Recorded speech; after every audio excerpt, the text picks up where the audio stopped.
Sofía Méndez susurró: «No tengo uniforme», con lágrimas en los ojos. El director Rodríguez explotó en carcajadas crueles frente a toda la clase. «Una más de tu clase social», se burló. Pero cuando ella reveló quién era realmente su padre, su risa se congeló para siempre.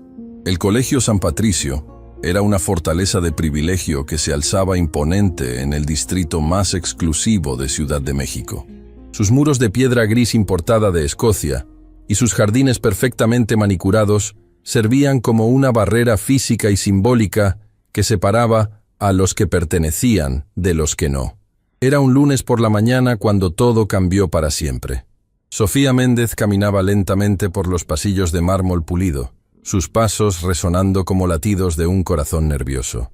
A sus 12 años, había aprendido a caminar pegada a las paredes, tratando de ser invisible, de no llamar la atención sobre lo que todos podían ver claramente, que no pertenecía a este mundo de abundancia obscena. Sus zapatos negros, aunque lustrados hasta el cansancio por su madre la noche anterior, no podían ocultar las múltiples reparaciones con pegamento que habían sido necesarias para mantenerlos enteros. Su falda plisada, que había sido blanca alguna vez, ahora mostraba un tono grisáceo que ninguna cantidad de blanqueador casero había logrado restaurar. Pero lo que más la atormentaba era su camisa. La camisa que llevaba no era la camisa oficial del colegio. No tenía el escudo bordado en hilo dorado, no tenía las costuras perfectas, no tenía la tela de algodón egipcio que costaba más que el salario mensual de su madre. Era una camisa blanca común, comprada en el mercado por 50 pesos, y aunque estaba impecable, cualquiera podía notar la diferencia. El director Gustavo Rodríguez había establecido desde hacía 5 años una regla inquebrantable. Todos los estudiantes debían portar el uniforme oficial completo, sin excepciones. Era una política que él mismo había implementado para mantener los estándares de excelencia del colegio, pero todos sabían que era su manera personal de asegurarse de que solo las familias más adineradas pudieran costear la educación en San Patricio. Rodríguez era un hombre de 54 años que había dedicado su carrera a cultivar una imagen de respetabilidad que contrastaba dramáticamente con la crueldad que albergaba en su corazón. Era delgado, siempre impecablemente vestido con trajes italianos de $3,000, y tenía la peculiar habilidad de identificar inmediatamente a aquellos estudiantes que no cumplían con sus estándares socioeconómicos.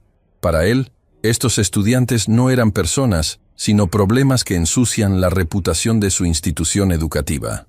Esa mañana, Rodríguez había decidido realizar una de sus inspecciones sorpresa de uniformes. Era su ritual favorito, una exhibición de poder donde podía humillar públicamente a los estudiantes menos privilegiados frente a sus compañeros más ricos. Se colocaba en la entrada del aula magna, con su portapapeles en mano y una sonrisa cruel que anticipaba el sufrimiento que estaba a punto de causar. «Atención, estudiantes», su voz resonó por todo el pasillo como el rugido de un depredador. «Revisión de uniformes. Todos al aula magna. Ahora». Sofía sintió que su estómago se contraía en un nudo de terror. Había temido este momento durante semanas, sabiendo que eventualmente llegaría el día en que tendría que enfrentar la humillación pública. Su madre, Carmen Méndez, trabajaba 16 horas al día limpiando oficinas para poder pagar la colegiatura de Sofía en este colegio privado. Había vendido todos sus pocos objetos de valor. Había pedido préstamos que sabía que le tomaría años pagar. Todo con la esperanza de que su hija pudiera recibir una educación que le abriera puertas que a ella siempre le habían estado cerradas. Pero el uniforme oficial costaba 2,000 pesos, equivalente a 2 semanas completas del salario de Carmen. Era una suma imposible para una familia que a menudo tenía que elegir entre pagar la electricidad o comprar comida suficiente para la semana. Los estudiantes se agruparon en el aula magna como rebaños, separándose instintivamente por clases sociales. Los hijos de empresarios, políticos y celebridades se colocaron al frente, exhibiendo sus uniformes perfectos como trofeos de guerra. Sus camisas blancas brillaban bajo las luces fluorescentes. Sus escudos dorados relucían. Sus zapatos italianos estaban tan pulidos que parecían espejos. Detrás de ellos, un grupo más pequeño de estudiantes de clase media mantenía una distancia prudente, conscientes de que, aunque podían costear los uniformes, nunca serían verdaderamente aceptados por la élite. Y al final, Como si fuera el lugar natural que la sociedad les había asignado, estaban los pocos estudiantes de familias trabajadoras que habían logrado acceso a San Patricio a través de becas parciales o sacrificios económicos extremos. Sofía se colocó en la parte posterior, tratando de hacerse invisible entre las sombras. Pero Rodríguez tenía un radar especial para detectar la vulnerabilidad. Sus ojos escanearon la habitación como un predador buscando la presa más débil, y cuando vio a Sofía, su sonrisa se amplió hasta convertirse en algo verdaderamente siniestro. «Vamos a comenzar», anunció, disfrutando cada segundo del terror colectivo que había creado. «Quiero que cada estudiante venga al frente y demuestre que cumple con los estándares de excelencia de San Patricio». Comenzó con los estudiantes del frente, felicitándolos exageradamente por sus uniformes ejemplares, convirtiendo la inspección en un espectáculo humillante donde elogiaba a los privilegiados mientras preparaba el terreno para destruir a los vulnerables. «¡Excelente, Santiago!», exclamó al revisar al hijo de un senador. «Este es el estándar que todos deberían seguir. Camisa oficial, escudo bordado, zapatos de cuero italiano. Esto es lo que significa pertenecer a San Patricio». Cada elogio era una daga dirigida hacia los estudiantes que sabían que no podrían cumplir con esas expectativas imposibles. Sofía podía sentir su corazón latiendo tan fuerte que estaba segura de que toda la habitación podía escucharlo. Rodríguez continuó su ritual de sadismo, felicitando a los hijos de las familias adineradas mientras construía la tensión para el momento que realmente estaba esperando. Era como un director de teatro orquestando cuidadosamente cada acto de su obra cruel. «Perfecta Isabela», gritó al inspeccionar a la hija de un magnate de bienes raíces. «Tu uniforme cuesta más que el salario de muchas personas, y se nota. Esto es lo que diferencia a San Patricio de las escuelas públicas». El comentario sobre las escuelas públicas fue particularmente venenoso, dirigido específicamente a herir a los estudiantes como Sofía que venían de orígenes humildes. Rodríguez sabía exactamente lo que estaba haciendo, construyendo una jerarquía social explícita, donde el valor humano se medía en el costo de la ropa. Finalmente, después de 20 minutos de elogios exagerados a los privilegiados, Rodríguez dirigió su atención hacia la parte posterior del aula. Sus ojos se fijaron en Sofía como un halcón que había encontrado su presa. «Sofía Méndez». Su voz cambió inmediatamente de tono, volviéndose fría y amenazante. «Acércate». Sofía sintió que sus piernas se convertían en gelatina. Cada paso hacia el frente del aula parecía un kilómetro de agonía. Podía sentir los ojos de todos sus compañeros clavándose en ella, algunos con lástima, otros con la curiosidad morbosa de quien está a punto de presenciar un accidente automovilístico. «Dime, Sofía». Rodríguez comenzó con una falsa cortesía que era más aterradora que la agresión directa. «Esa camisa es parte del uniforme oficial de San Patricio». Sofía abrió la boca, pero las palabras se negaron a salir. Su garganta se había cerrado completamente, como si su propio cuerpo se rebelara contra la humillación que estaba a punto de sufrir. «No puede contestar». Rodríguez se dirigió al resto de la clase con una sonrisa teatral. Debe ser porque sabe que la respuesta la va a avergonzar. Algunos estudiantes comenzaron a reírse nerviosamente. Era esa risa incómoda que surge cuando las personas presencian crueldad, pero no tienen el coraje de intervenir. Era la risa de la complicidad silenciosa, del miedo a convertirse en el siguiente objetivo. «Sofía», Rodríguez regresó su atención a ella. «Te hice una pregunta simple. ¿Tu camisa es parte del uniforme oficial? ¿Sí o no?» «No, señor».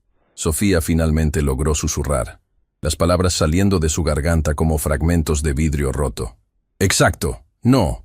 Rodríguez explotó con una satisfacción sádica que hizo eco por toda la habitación. «¿Y sabes por qué no lo es?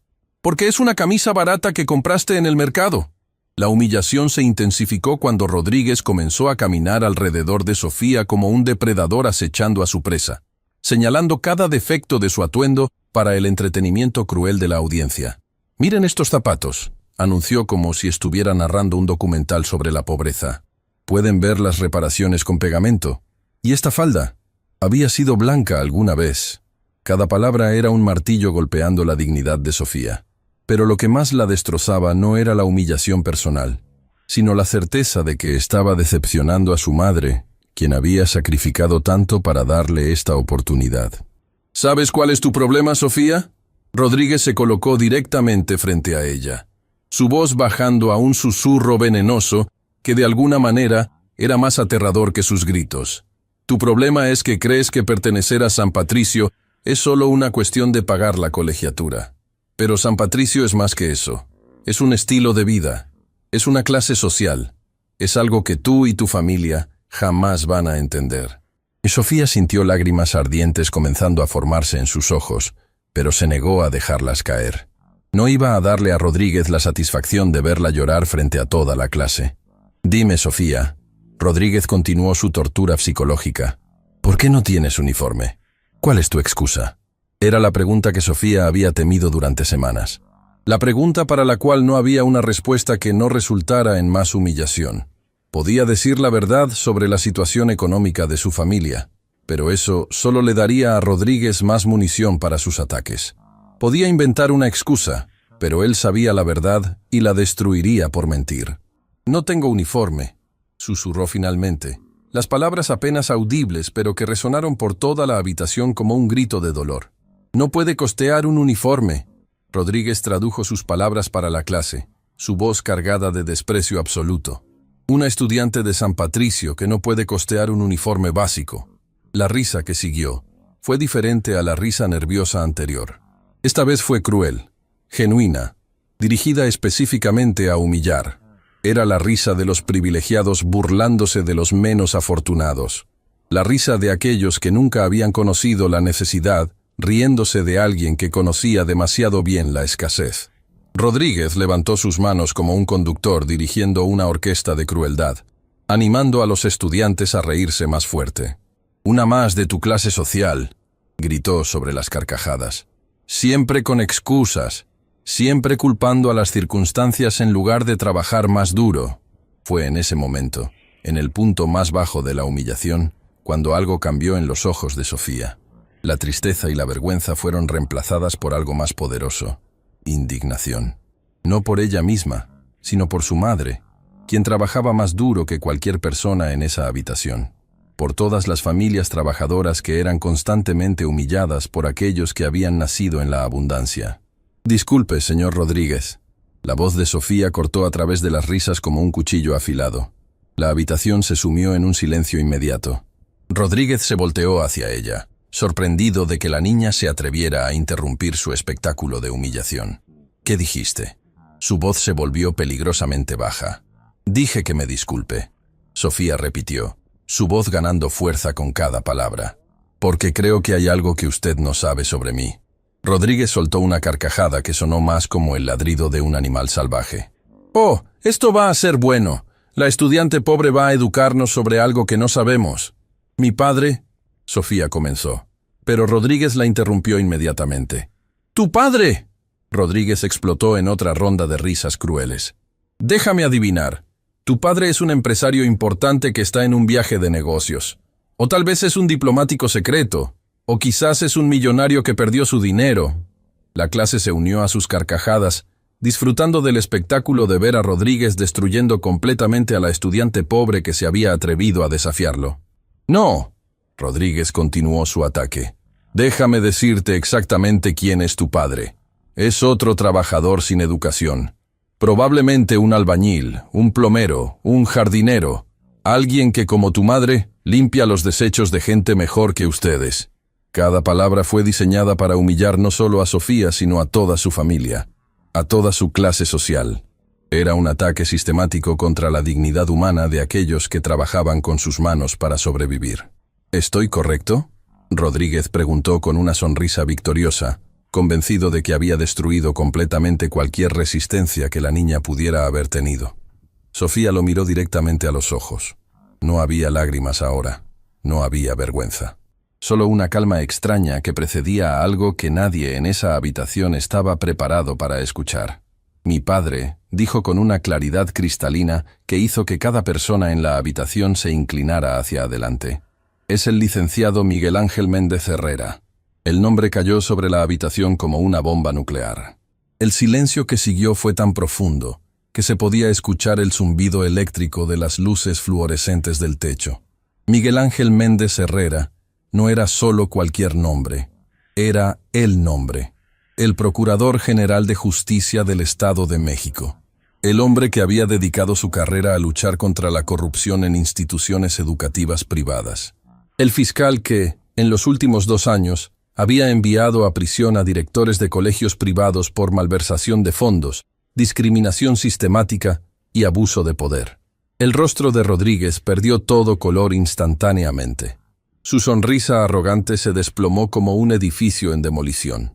Sus ojos se agrandaron con una mezcla de terror y incredulidad que transformó completamente su expresión. ¿Qué dijiste?, tartamudeó. Su voz ahora apenas un susurro tembloroso. Mi padre es el Procurador General Miguel Ángel Méndez Herrera. Sofía repitió, cada palabra pronunciada con una precisión que resonó por toda la habitación como disparos de cañón. El mismo hombre que el mes pasado cerró el Colegio La Salle por discriminación socioeconómica. El mismo que envió a prisión al director del Instituto Britannicum por malversación de becas destinadas a estudiantes de bajos recursos. La habitación permanecía sumida en un silencio tan absoluto que parecía que el tiempo mismo se había detenido. Los estudiantes que momentos antes se habían estado riendo cruelmente, ahora intercambiaban miradas de horror absoluto. El mismo, Sofía continuó, su voz ganando poder con cada revelación, que ha estado investigando colegios privados que implementan políticas discriminatorias disfrazadas como estándares de excelencia. Políticas diseñadas específicamente para excluir a estudiantes de familias trabajadoras. Rodríguez comenzó a retroceder involuntariamente, como si las palabras de Sofía fueran balas dirigidas directamente hacia él. Su traje de $3,000 no podía ocultar el hecho de que ahora estaba temblando visiblemente. Pero lo más interesante, Sofía continuó con una calma que era más aterradora que cualquier grito, es que mi padre me pidió específicamente que mantuviera nuestra relación en secreto durante mi tiempo en San Patricio. ¿Sabe por qué, señor Rodríguez? Rodríguez no podía formar palabras. Su boca se abría y cerraba como la de un pez fuera del agua, pero no salía ningún sonido. Porque quería ver exactamente cómo este colegio trataba a los estudiantes que no podían pagar uniformes caros. Quería evidencia de primera mano sobre si San Patricio realmente discriminaba contra estudiantes de familias trabajadoras. La revelación cayó sobre la habitación como una avalancha. Todos entendieron inmediatamente las implicaciones. Sofía no había sido solo una estudiante vulnerable siendo humillada. Había sido un testigo encubierto documentando exactamente el tipo de discriminación que había llevado a otros directores a prisión. Cada palabra que usted ha dicho hoy, Sofía continuó, sacando un pequeño dispositivo de su bolsillo, ha sido grabada. Cada comentario sobre mi clase social, cada burla sobre las familias trabajadoras, cada política discriminatoria que ha implementado para excluir a estudiantes como yo. Rodríguez finalmente encontró su voz, pero lo que salió fue apenas un gemido desesperado. Sofía, yo no sabía. Si hubiera sabido quién eras. Si hubiera sabido quién era mi padre, ¿me habría tratado diferente? Sofía interrumpió con una sonrisa que no tenía nada de cruel, pero que era infinitamente más poderosa que toda la arrogancia que Rodríguez había mostrado. Esa, señor Rodríguez, es exactamente la definición de discriminación. La habitación estaba tan silenciosa que se podía escuchar la respiración acelerada de Rodríguez. Algunos estudiantes tenían sus bocas abiertas en shock absoluto. Otros parecían estar procesando lentamente la magnitud de lo que acababan de presenciar. ¿Sabe qué más es interesante?, Sofía preguntó retóricamente. Mis compañeros que se rieron cuando usted me humilló también van a tener que explicar su comportamiento, porque el bullying y la discriminación no son solo responsabilidad de las autoridades escolares. Los estudiantes que participan también pueden enfrentar consecuencias. Varios estudiantes que habían estado riéndose cruelmente minutos antes, ahora parecían físicamente enfermos. La realización de que habían participado en discriminar contra la hija del procurador general los había golpeado como un martillo. Pero hay algo más que necesita saber, Sofía continuó, y su voz adquirió una cualidad diferente. Ya no era la voz de una niña de 12 años. Era la voz de alguien que había heredado la pasión por la justicia de su padre. Mi madre, Carmen Méndez, realmente trabaja limpiando oficinas 16 horas al día. Esta revelación causó otra onda de shock. Si su padre era el procurador general, ¿por qué su madre trabajaba en limpieza? Mi padre y mi madre se divorciaron cuando yo tenía 5 años, Sofía explicó. Mi madre se negó a aceptar manutención de él porque quería demostrar que podía salir adelante por sí misma. Durante 7 años, ha trabajado día y noche para darme las mejores oportunidades posibles. La habitación comenzó a llenarse de un sentimiento completamente diferente. La crueldad y el desprecio fueron reemplazados por algo que muchos de estos estudiantes privilegiados raramente experimentaban: respeto genuino por el sacrificio y la dignidad del trabajo honesto. Cada camisa barata, cada zapato reparado, cada falda descolorida era el resultado del amor incondicional de una madre que sacrificó todo por su hija. Sofía continuó: y ustedes, dirigidos por el señor Rodríguez, convirtieron ese amor en objeto de burla. Rodríguez había perdido completamente su compostura. Estaba sudando profusamente, y su rostro había adquirido un tono grisáceo que sugería que estaba al borde del colapso físico.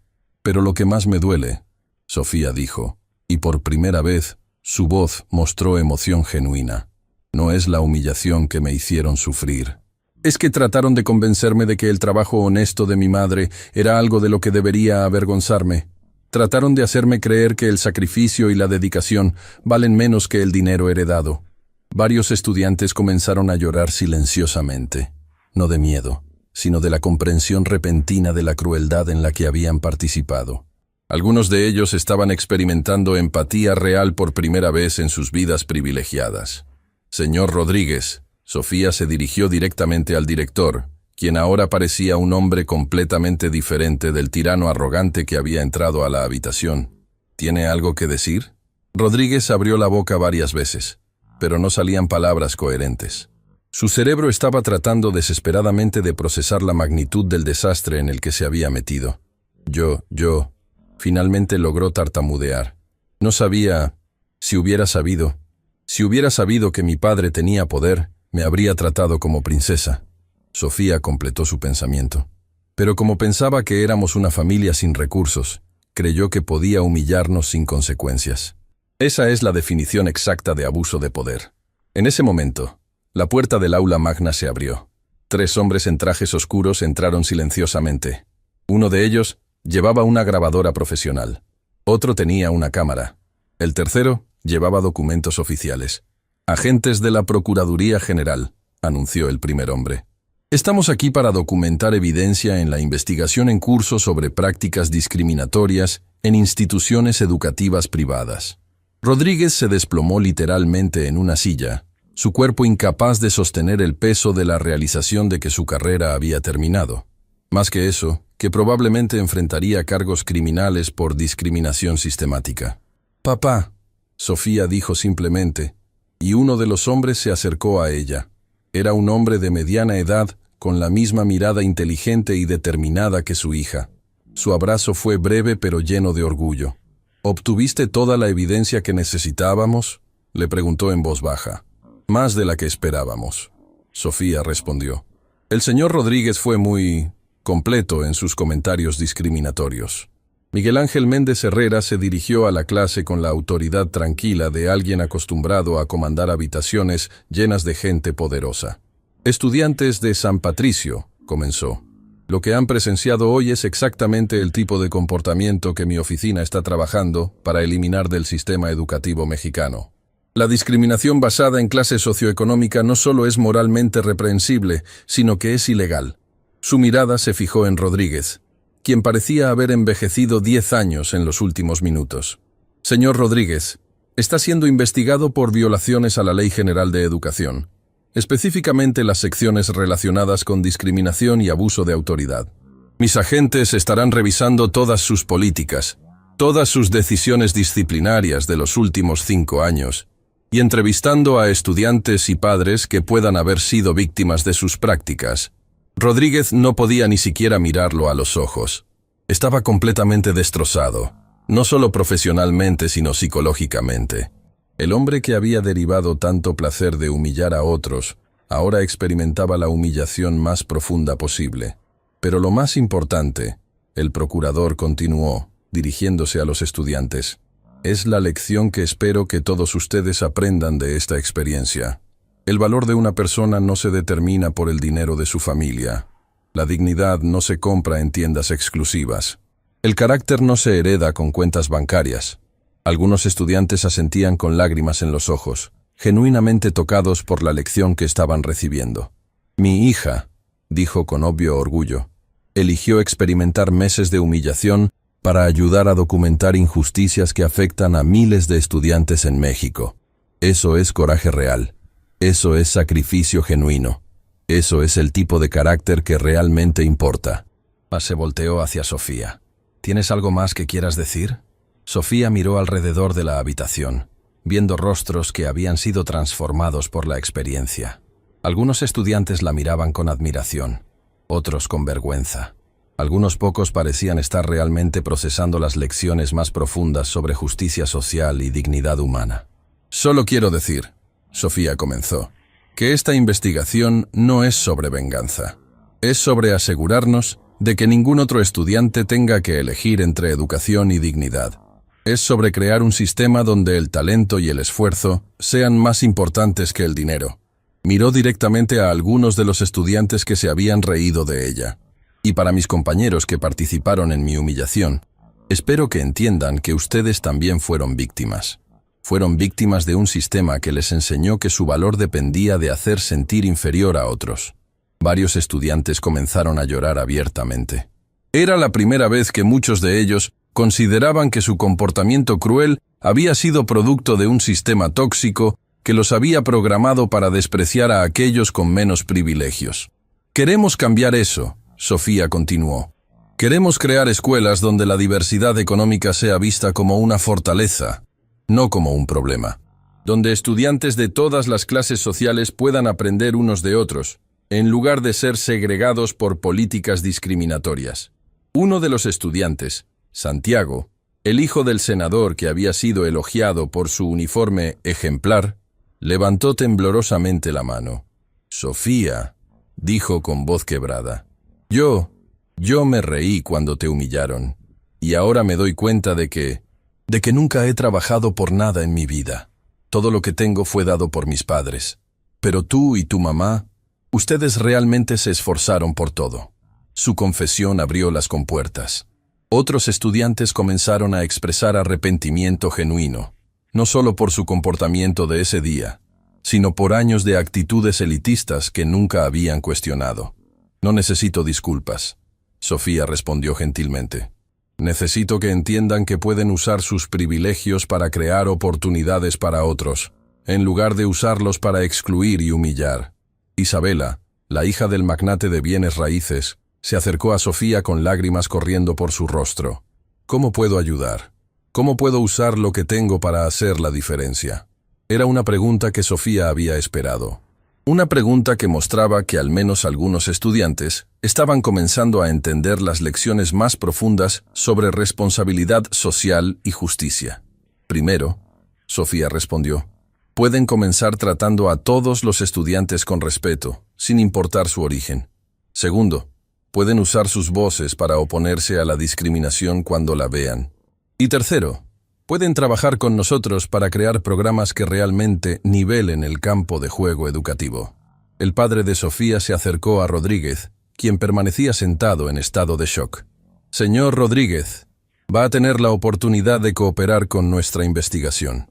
Su cooperación será considerada cuando determinemos las consecuencias apropiadas para sus acciones. Rodríguez finalmente levantó la vista.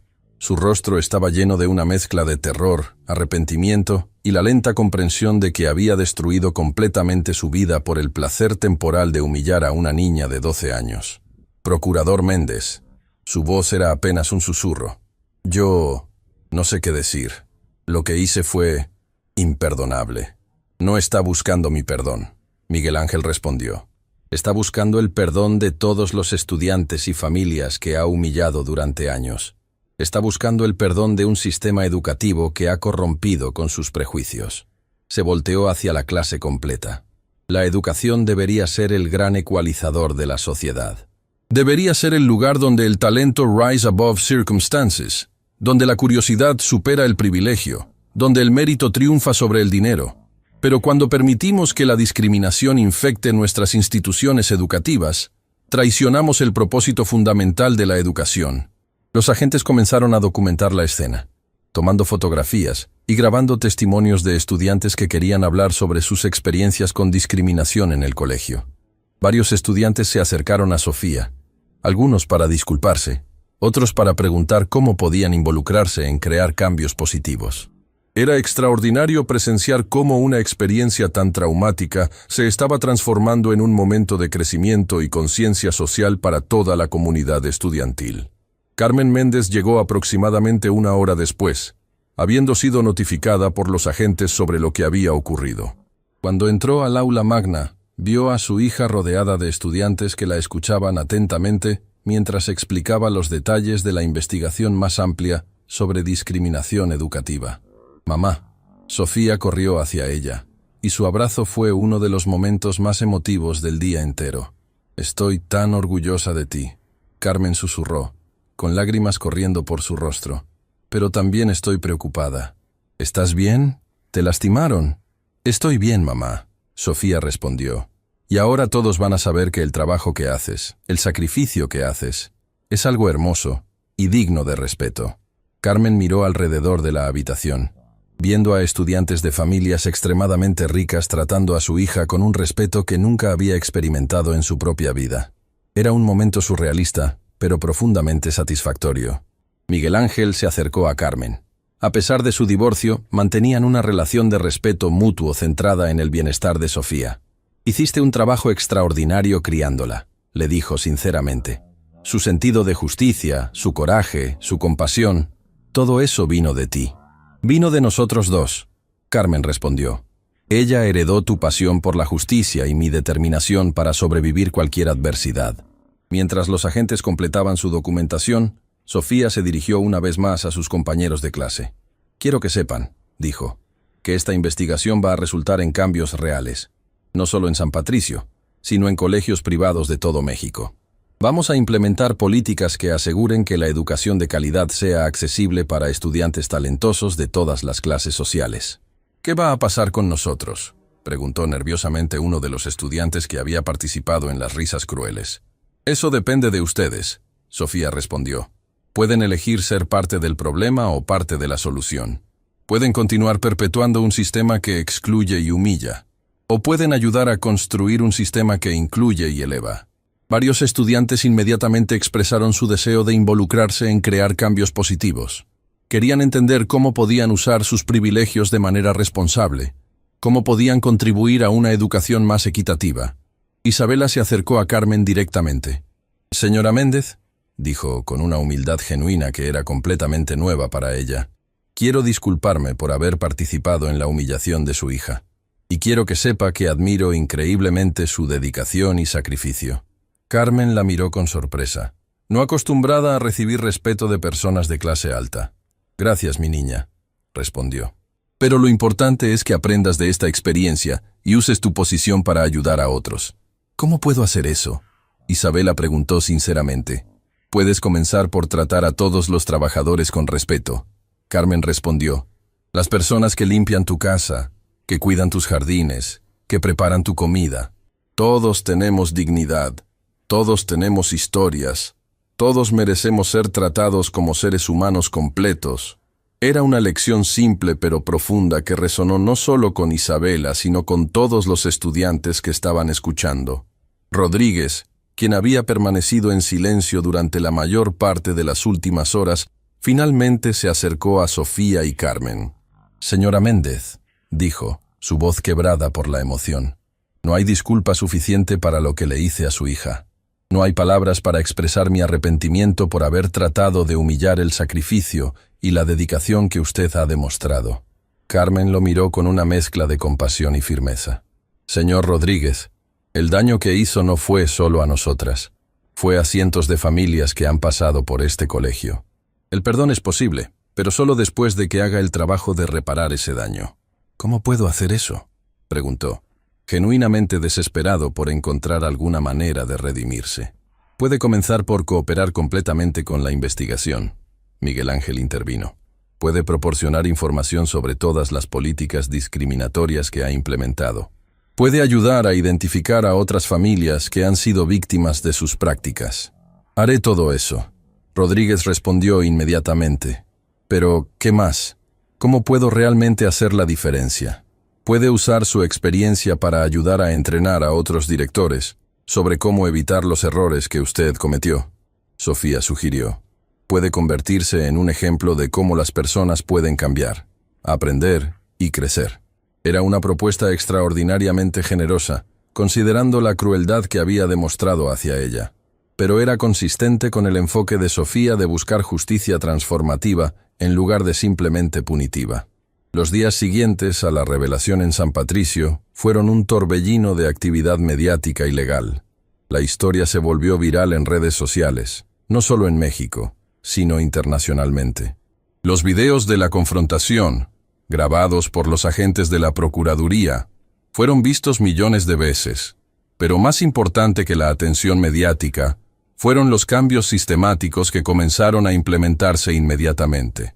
La investigación de la Procuraduría expandió para incluir docenas de colegios privados de México que tenían políticas similares de discriminación económica. Sofía se convirtió en la vocera principal de una campaña nacional para reformar la educación privada. A los 12 años, estaba dando conferencias en universidades, siendo entrevistada por programas nacionales de televisión y colaborando con legisladores para crear nuevas leyes que protegieran a estudiantes de discriminación socioeconómica. La educación, decía en una de sus entrevistas más vistas, debería juzgar a los estudiantes por su curiosidad, no por su cuenta bancaria, por su esfuerzo, no por la ropa que pueden costear, por su carácter, no por el carro en que llegan a la escuela. Carmen también se convirtió en una figura pública, representando a madres trabajadoras de todo México que habían sacrificado todo por la educación de sus hijos. Su historia inspiró a millones de familias que habían experimentado discriminación similar. Nunca me avergoncé del trabajo que hago, decía en sus propias entrevistas. Me avergonzaba cuando la sociedad trataba de enseñarle a mi hija que mi trabajo era menos valioso que el dinero heredado.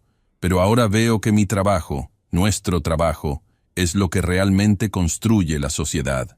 6 meses después del incidente en San Patricio, se aprobó la Ley Sofía, una legislación que prohibía específicamente a las instituciones educativas privadas implementar políticas que discriminaran contra estudiantes basándose en su capacidad económica para comprar uniformes costosos, materiales específicos o participar en actividades extracurriculares caras.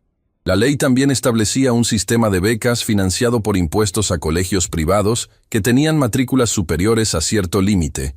Estos fondos eran utilizados para asegurar que un porcentaje mínimo de estudiantes de familias trabajadoras pudiera acceder a educación de calidad.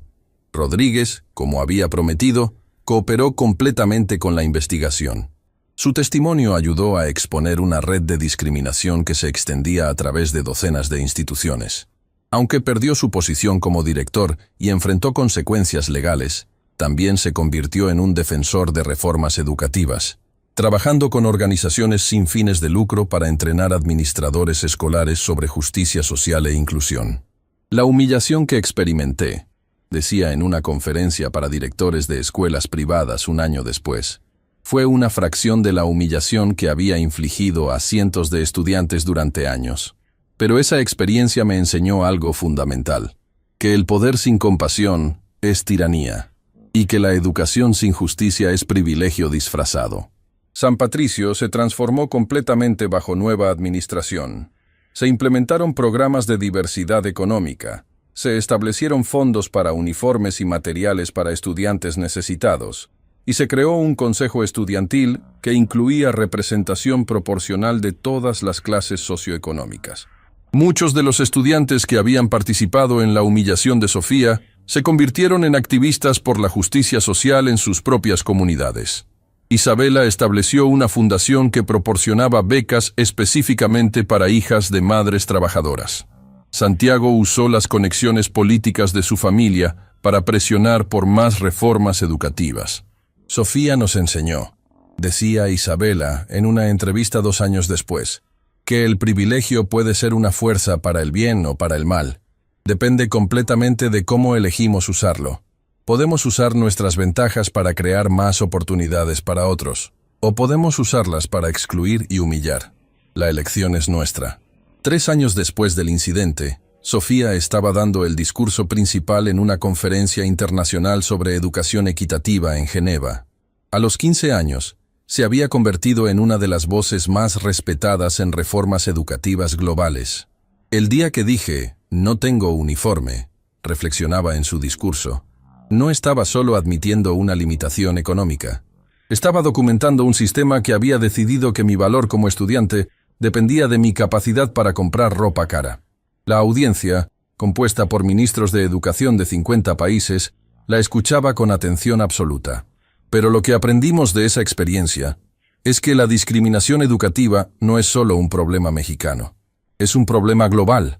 En cada país, en cada sistema educativo, hay barreras que previenen que estudiantes talentosos accedan a oportunidades simplemente porque nacieron en familias con menos recursos económicos.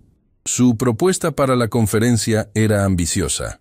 Un tratado internacional que estableciera estándares globales para educación equitativa, que prohibiera específicamente tipos de discriminación que ella había documentado, y que creara mecanismos de intercambio para que países pudieran aprender de los éxitos y fracasos de otros en implementar reformas.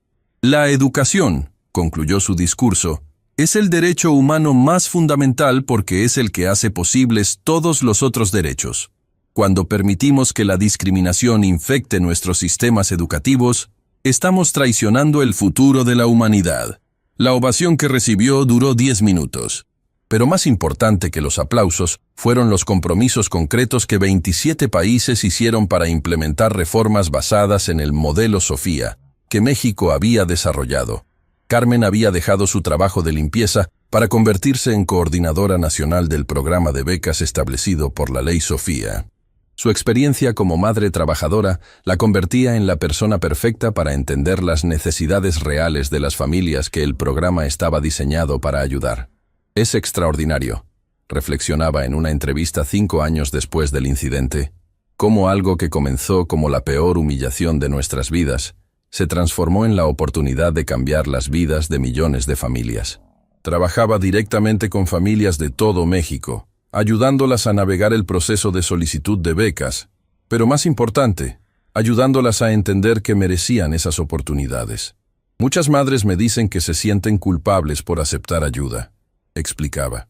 Les han enseñado que pedir apoyo es una forma de fracaso, pero yo les explico que estos programas no son caridad, son justicia.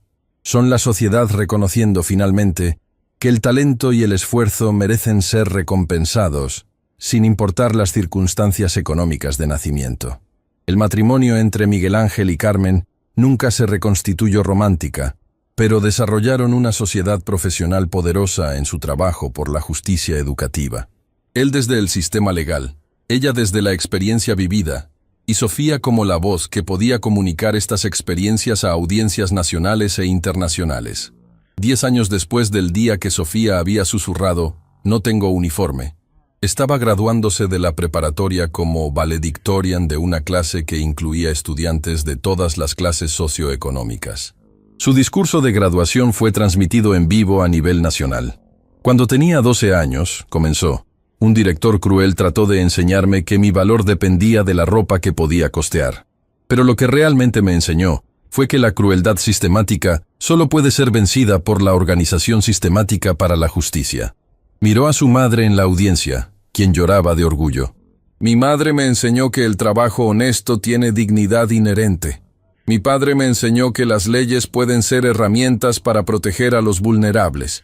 Pero fueron mis compañeros de clase quienes me enseñaron que las personas pueden cambiar, crecer y elegir la compasión sobre la crueldad. En la audiencia estaban muchos de los estudiantes que habían participado en su humillación una década antes. Ahora eran jóvenes adultos que habían dedicado sus vidas universitarias a trabajo de justicia social, inspirados por la lección que habían aprendido aquel día en San Patricio. El futuro que estamos construyendo, continuó Sofía, es uno donde ningún niño tiene que elegir entre educación y dignidad, donde el talento es reconocido y nutrido sin importar las circunstancias de nacimiento. donde la diversidad económica en nuestras aulas es vista como una fortaleza que enriquece la experiencia de todos los estudiantes. Su último comentario fue dirigido directamente a estudiantes que podrían estar enfrentando su propia discriminación. Si alguna vez alguien trata de convencerte de que tu valor depende de lo que puedes comprar, recuerda esto. Tu valor depende de quién eliges ser, cómo eliges tratar a otros, y cuánto eliges contribuir al bienestar común. Esas son las únicas medidas que realmente importan. La transformación que había comenzado con una niña de 12 años defendiendo su dignidad se había convertido en un movimiento que había tocado millones de vidas. Pero más que los números, más que las leyes, más que el reconocimiento internacional, lo que realmente importaba era que había demostrado algo fundamental sobre la naturaleza humana, que la justicia es posible cuando las personas tienen el coraje de enfrentar la crueldad con verdad, y cuando eligen usar su dolor para crear oportunidades para otros. Y todo había comenzado con 3 palabras susurradas en humillación: no tengo uniforme. Palabras que se habían transformado en un grito de batalla por la dignidad humana que resonaba en aulas de todo el mundo. Pero la historia no terminó con la graduación de Sofía. Si acaso, esa graduación marcó el comienzo de una nueva fase aún más ambiciosa de su trabajo por la justicia educativa. A los 18 años había sido aceptada en Harvard, Oxford y la Sorbonne simultáneamente, con becas completas en las 3 instituciones. La decisión de qué universidad elegir se convirtió en una oportunidad para demostrar una vez más que sus valores no habían cambiado a pesar de todo el reconocimiento internacional que había recibido. En lugar de elegir la universidad más prestigiosa, Sofía anunció que pasaría su primer año universitario creando un programa de intercambio que le permitiría estudiar en las 3 universidades mientras desarrollaba un currículum global para educación equitativa. El prestigio, explicó en una conferencia de prensa que fue transmitida internacionalmente, no viene de la exclusividad. El prestigio real viene de cuánto contribuyes al bienestar común. Estas 3 universidades me han dado una oportunidad extraordinaria, y quiero usar esa oportunidad para crear un modelo que pueda ser replicado por estudiantes de todo el mundo. Su propuesta era revolucionaria. Un programa donde estudiantes de diferentes países y clases socioeconómicas pudieran colaborar en proyectos de justicia social mientras recibían educación de nivel mundial. Era educación global con propósito social explícito, diseñado específicamente para formar líderes que entendieran tanto la complejidad de los problemas globales como la importancia de la equidad en las soluciones.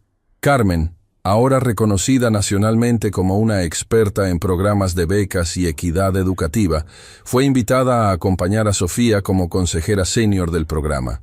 Era extraordinario pensar que una mujer que había pasado años limpiando oficinas ahora era consultada por universidades de élite sobre cómo crear oportunidades para estudiantes de familias trabajadoras. Mi experiencia como madre trabajadora, reflexionaba Carmen en una entrevista con CNN International, me enseñó cosas sobre resiliencia, creatividad y determinación que ningún libro de texto universitario podría enseñar. Pero el sistema educativo tradicional nunca reconoció ese conocimiento como valioso.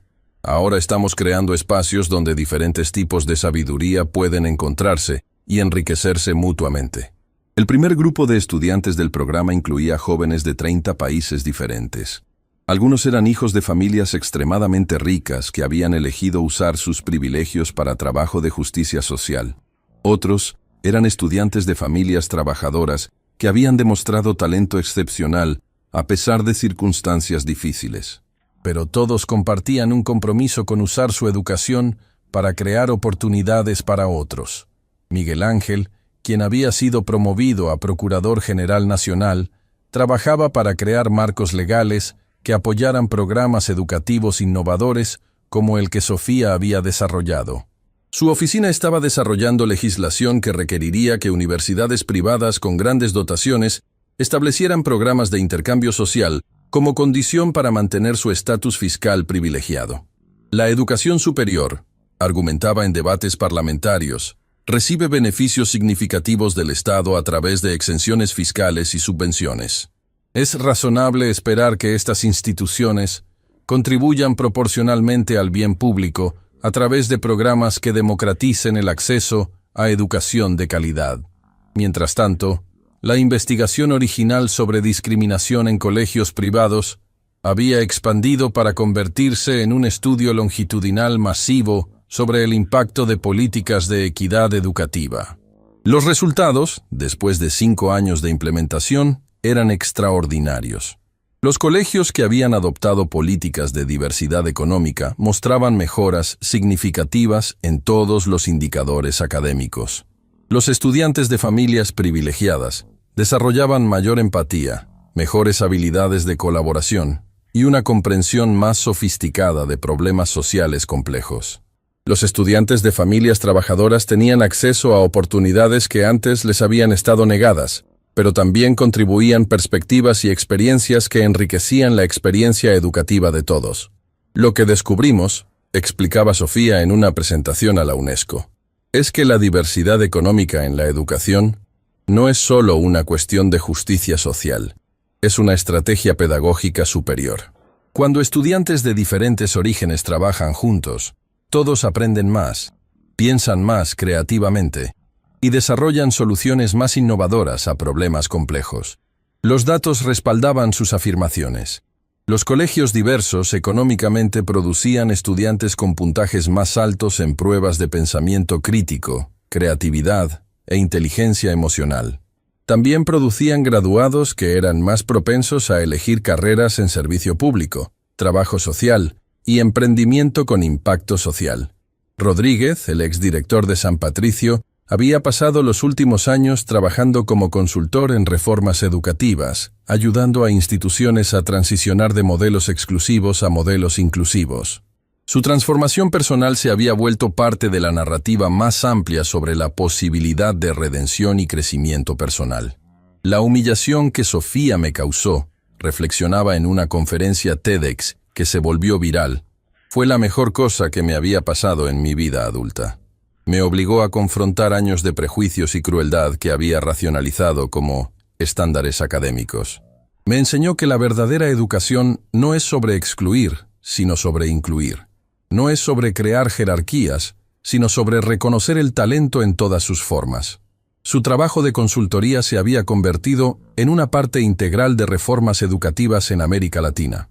Instituciones que querían implementar cambios buscaban su expertise específicamente porque había vivido tanto el lado destructivo de la discriminación como el proceso de transformación hacia la inclusión. Pero quizás el impacto más profundo de la historia de Sofía se veía en la generación de estudiantes que habían crecido con su ejemplo. Jóvenes de todo México, y eventualmente de toda América Latina, habían internalizado la lección de que la dignidad humana no se negocia, que la justicia requiere coraje, y que las personas individuales pueden crear cambios sistemáticos. En preparatorias de todo el continente, estudiantes creaban clubes Sofía, dedicados a identificar y combatir discriminación en sus propias instituciones. Estos clubes trabajaban para asegurar que estudiantes de todas las clases socioeconómicas tuvieran acceso igual a oportunidades extracurriculares, programas académicos avanzados y servicios de orientación universitaria. Lo que Sofía nos enseñó, explicaba María, una estudiante de preparatoria en Colombia que había fundado uno de estos clubes, es que no tenemos que esperar a ser adultos para comenzar a cambiar el mundo. Podemos identificar injusticias en nuestras propias escuelas y trabajar para corregirlas ahora mismo.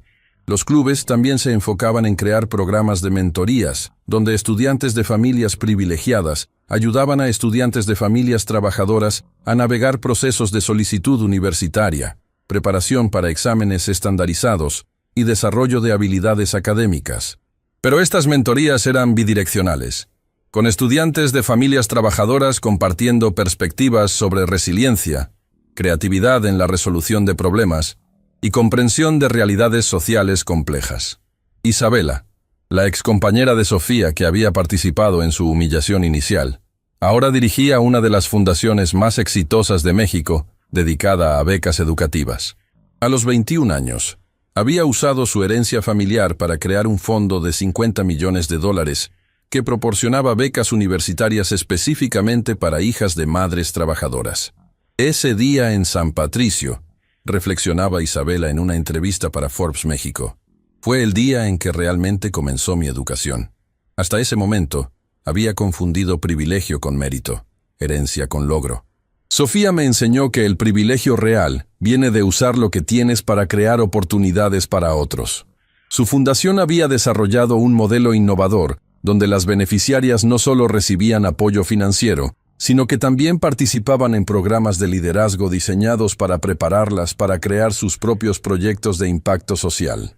Era educación con propósito transformador, diseñada para crear líderes que entendieran tanto el valor del trabajo honesto como el poder de la educación para crear cambios sistemáticos. Santiago, el hijo del senador que había sido elogiado por su uniforme ejemplar el día de la humillación de Sofía, había usado las conexiones políticas de su familia para presionar por reformas educativas a nivel nacional.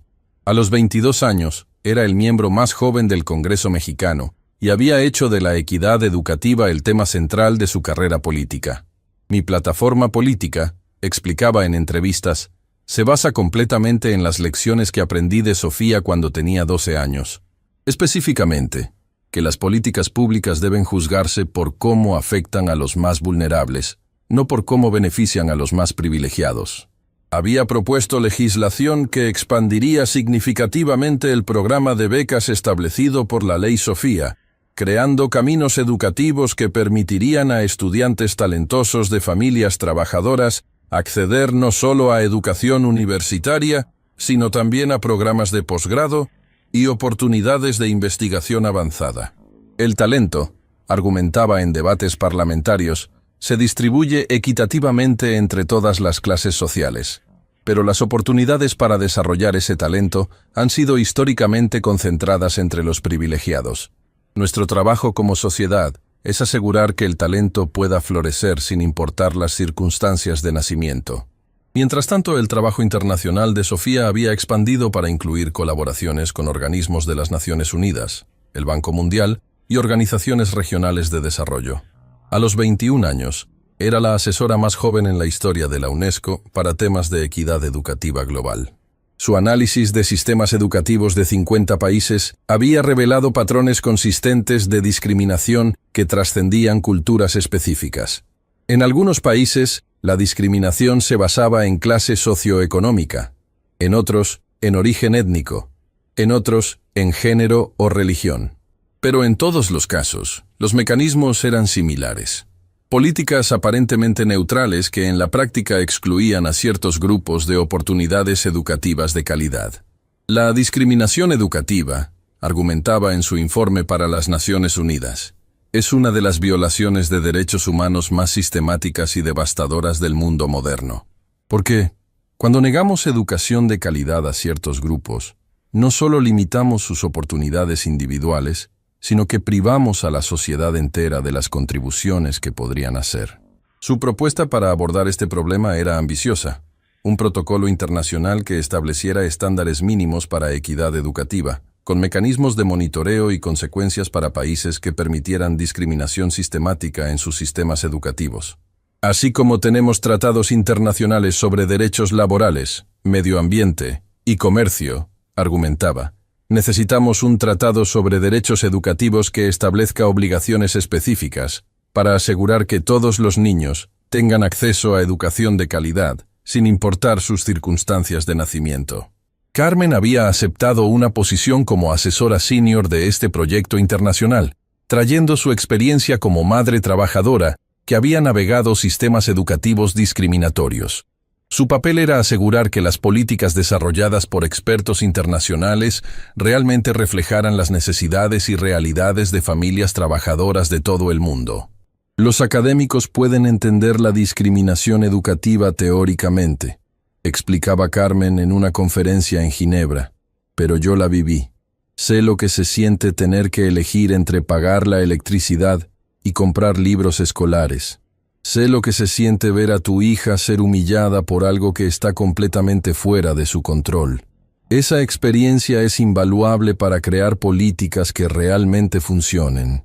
Su trabajo había incluido entrevistas con miles de madres trabajadoras de 6 continentes, documentando experiencias de discriminación educativa e identificando estrategias que las familias habían desarrollado para superarla. Esta investigación se había convertido en la base empírica para muchas de las reformas políticas que estaban siendo implementadas globalmente. 10 años después del incidente en San Patricio, el modelo Sofía había sido adoptado por sistemas educativos en 47 países. Los resultados eran consistentes: mejores resultados académicos para todos los estudiantes, mayor cohesión social y una generación de jóvenes líderes comprometidos con la justicia social. Pero quizás el indicador más poderoso del éxito del modelo era anecdótico: las historias de miles de estudiantes de familias trabajadoras que ahora tenían acceso a oportunidades que habrían sido impensables una década antes. María, la estudiante de Colombia que había fundado un Club Sofía en su preparatoria, ahora estaba estudiando medicina en una de las universidades más prestigiosas de Europa, con una beca completa financiada por el programa internacional que Sofía había desarrollado. Pero más importante que su éxito individual, era su compromiso de regresar a Colombia para trabajar en comunidades rurales que carecían de servicios médicos básicos. Sofía me enseñó, explicaba María en una videoconferencia con estudiantes de preparatoria mexicanos, que el éxito personal sin propósito social es vacío. Estoy recibiendo esta educación extraordinaria no solo para mi propio beneficio, sino para poder contribuir al bienestar de mi comunidad. Carlos, un estudiante de una familia de trabajadores agrícolas en Guatemala, había sido identificado como un talento excepcional en matemáticas a través de uno de los programas de identificación de talentos establecidos por la Fundación de Isabela. Ahora estaba estudiando ingeniería en MIT, pero pasaba sus veranos desarrollando tecnologías apropiadas para mejorar la productividad agrícola en comunidades rurales. Antes del modelo Sofía, reflexionaba Carlos, mi talento para las matemáticas habría sido completamente desperdiciado. Habría pasado mi vida trabajando en campos, lo cual es trabajo honesto y valioso, pero no habría podido contribuir al conocimiento humano de la manera que ahora puedo. Ana, una joven de una familia de trabajadores domésticos en Perú, había desarrollado un interés excepcional en química a través de programas de ciencias financiados por reformas educativas inspiradas en el trabajo de Sofía. Ahora estaba investigando métodos sostenibles para purificación de agua en universidades de Estados Unidos, pero con el objetivo específico de desarrollar soluciones que pudieran ser implementadas en comunidades de bajos recursos. La educación, decía Ana en una conferencia para estudiantes latinoamericanos, me dio las herramientas para abordar problemas que había visto en mi propia comunidad durante toda mi vida. Ahora puedo usar conocimiento científico avanzado para crear soluciones a problemas reales que afectan a familias como la mía. Estas historias se multiplicaban por miles. Estudiantes de familias trabajadoras que ahora tenían acceso a educación de calidad, que estaban desarrollando soluciones innovadoras a problemas sociales complejos, que estaban usando sus talentos para crear oportunidades para otros. Era exactamente el tipo de multiplicación de impacto que Sofía había visualizado cuando decidió usar su propia humillación como catalizador para cambios sistemáticos. Pero el impacto no se limitaba a estudiantes de familias trabajadoras. Los estudiantes de familias privilegiadas que habían crecido en sistemas educativos diversos también mostraban cambios significativos en sus valores y aspiraciones profesionales. Un estudio longitudinal de graduados de colegios que habían implementado el modelo Sofía mostró que estos estudiantes eran 3 veces más propensos a elegir carreras en servicio público, trabajo social o emprendimiento con impacto social comparado con graduados de colegios tradicionales. También mostraban niveles significativamente más altos de empatía, comprensión cultural y habilidades de colaboración. Lo que este estudio demuestra, explicaba el Dr. Ramírez, quien había dirigido la investigación, es que la diversidad económica en la educación beneficia a todos los estudiantes. Los estudiantes privilegiados que aprenden junto a compañeros de diferentes clases sociales desarrollan una comprensión más sofisticada del mundo y un sentido más fuerte de responsabilidad social. Isabela confirmaba estos hallazgos desde su experiencia personal. Crecer en un ambiente diverso, reflexionaba. Me enseñó que el talento y la sabiduría vienen en muchas formas diferentes. Algunos de mis compañeros que venían de familias trabajadoras tenían perspectivas sobre resolución de problemas, creatividad y resiliencia que yo nunca habría desarrollado en un ambiente homogéneo. Santiago también atribuía su comprensión de políticas públicas efectivas a su educación en un ambiente diverso. Cuando desarrollas políticas, explicaba, necesitas entender cómo esas políticas van a afectar a personas de diferentes orígenes. Esa comprensión solo viene de haber tenido relaciones genuinas con personas de diferentes clases sociales. 15 años después del incidente original, Sofía estaba completando su doctorado en política educativa internacional, en una colaboración entre Harvard, Oxford y la Sorbonne. Su disertación analizaba el impacto global de reformas de equidad educativa, pero también proponía una nueva fase de reformas aún más ambiciosas. La primera generación de reformas, argumentaba en su disertación, se enfocó en crear acceso. Fueron exitosas en abrir puertas que habían estado cerradas para estudiantes de familias trabajadoras, pero ahora necesitamos una segunda generación de reformas que se enfoque en transformar fundamentalmente cómo conceptualizamos la educación misma. Su propuesta era que los sistemas educativos del futuro debían estar diseñados desde el principio para valorar e integrar diferentes tipos de conocimiento y sabiduría. En lugar de sistemas que privilegiaban conocimiento académico tradicional y luego añadían programas de diversidad como complementos, ella proponía sistemas que reconocieran como igualmente valiosos el conocimiento académico, la sabiduría práctica, la inteligencia emocional y la creatividad cultural. Imaginen, decía en la defensa de su disertación, sistemas educativos donde estudiantes aprendan matemáticas avanzadas junto a habilidades de supervivencia económica, donde estudien literatura clásica junto a tradiciones de narración oral, donde desarrollen pensamiento científico junto a comprensión de justicia social. Era una visión radical de educación holística que había sido inspirada por sus observaciones de cómo estudiantes de diferentes orígenes contribuían de maneras únicas a su aprendizaje colectivo.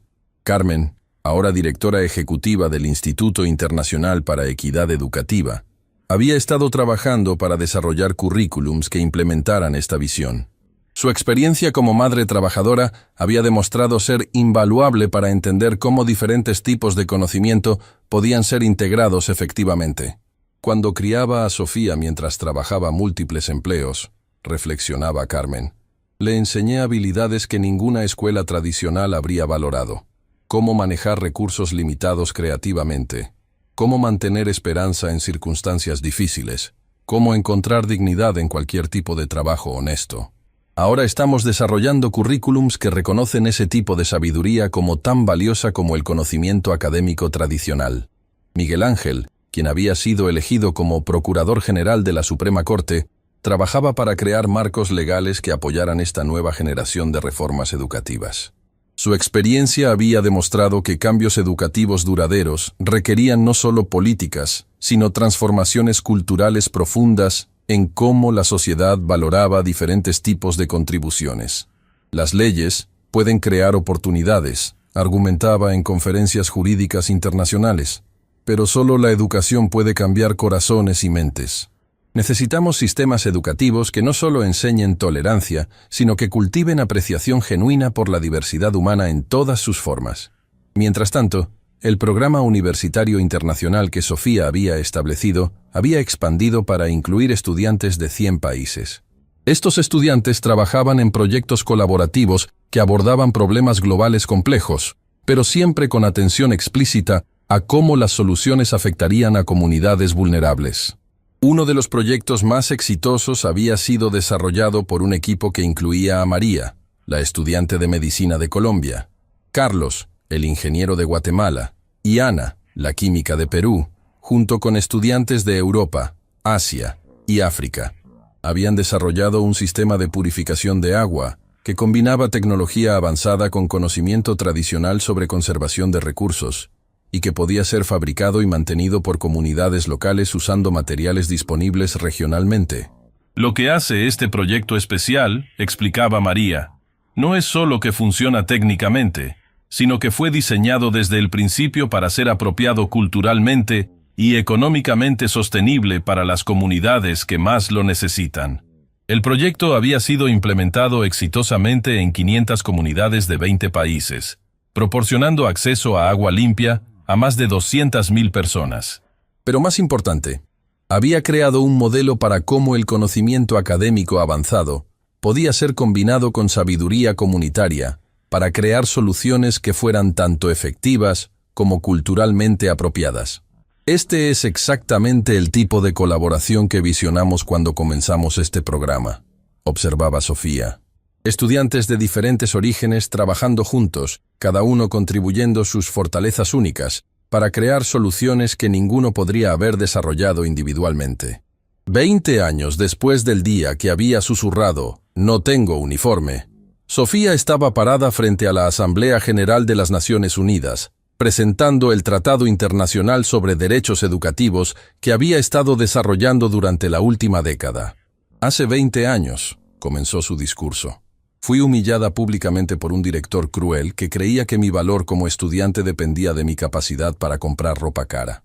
Esa experiencia me enseñó que la discriminación educativa no es solo una violación de derechos individuales, sino una amenaza a la prosperidad y estabilidad de nuestras sociedades».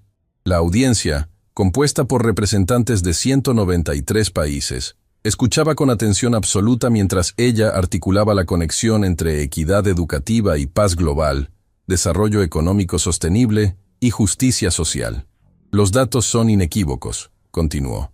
«Países con sistemas educativos más equitativos tienen niveles más bajos de desigualdad social, más altos niveles de innovación científica y tecnológica y mayor estabilidad política. La educación equitativa no es solo moralmente correcta, es económicamente inteligente y políticamente necesaria». Su presentación incluía evidencia de 50 países donde reformas de equidad educativa habían resultado en mejoras mensurables en todos estos indicadores. Era una demostración poderosa de que la justicia social y la prosperidad económica no eran objetivos competitivos, sino mutuamente reforzantes. «El tratado que proponemos hoy», explicó, «establece estándares internacionales mínimos para equidad educativa, con mecanismos de monitoreo transparentes y apoyo técnico para países que quieren implementar reformas pero necesitan asistencia. La propuesta había sido desarrollada a través de 5 años de consultas con gobiernos, organizaciones de la sociedad civil y comunidades educativas de todo el mundo. Era un documento comprensivo que abordaba no solo acceso a educación, sino también calidad, relevancia cultural y sostenibilidad económica. Pero más que establecer obligaciones, Sofía continuó, este tratado crea oportunidades. Oportunidades para que países compartan mejores prácticas, para que estudiantes colaboren a través de fronteras, para que el conocimiento fluya libremente en direcciones que beneficien a toda la humanidad. Cuando terminó su presentación, la ovación duró 15 minutos, pero más importante que los aplausos fueron los compromisos inmediatos que 78 países hicieron para firmar el tratado. Carmen estaba en la audiencia, llorando de orgullo mientras veía a su hija transformar humillación personal en esperanza global. A los 55 años, se había convertido en una de las expertas más respetadas del mundo en programas de equidad educativa, pero nunca había perdido su perspectiva como madre trabajadora que había sacrificado todo por la educación de su hija. Cuando Sofía era pequeña, reflexionaba Carmen en una entrevista después de la presentación, yo sabía que era especial, pero nunca imaginé que su talento se convertiría en una fuerza para cambiar el mundo entero. Miguel Ángel, ahora ministro de Justicia Internacional, había trabajado para asegurar que el marco legal del tratado fuera sólido e implementable. Su carrera había demostrado que las leyes más efectivas son aquellas que emergen de experiencias vividas de injusticia, transformadas en políticas que previenen que otros sufran las mismas violaciones. Este tratado, observaba, representa exactamente el tipo de evolución legal que necesitamos en el siglo XXI. Leyes que reconocen que los problemas más urgentes de la humanidad requieren cooperación internacional basada en valores compartidos de dignidad humana y justicia social. 3 años después de la adopción del Tratado Internacional sobre Derechos Educativos, los resultados eran extraordinarios. 140 países habían ratificado el acuerdo, y las reformas implementadas estaban produciendo cambios mensurables en indicadores de equidad educativa globalmente. Pero quizás el indicador más poderoso del éxito continuaba siendo anecdótico: Las historias de millones de estudiantes que ahora tenían acceso a oportunidades que habrían sido impensables una generación antes. En Bangladesh, Fátima, la hija de una trabajadora textil, estaba desarrollando nuevos métodos de agricultura sostenible que podrían alimentar a comunidades enteras usando menos recursos. Su educación había sido financiada por programas establecidos bajo el tratado, pero su motivación venía de ver el impacto del cambio climático en su propia comunidad. En Nigeria, Kwame, el hijo de un conductor de taxi, había desarrollado aplicaciones móviles que conectaban pequeños agricultores directamente con mercados urbanos, eliminando intermediarios que tradicionalmente habían capturado la mayoría de las ganancias. Su educación en ciencias de la computación había sido posible gracias a becas de equidad educativa, pero su comprensión de las necesidades de pequeños agricultores venía de su propia experiencia familiar. En Brasil, Lúcia, la hija de una trabajadora doméstica, estaba investigando nuevos tratamientos para enfermedades tropicales que afectaban desproporcionadamente a comunidades pobres.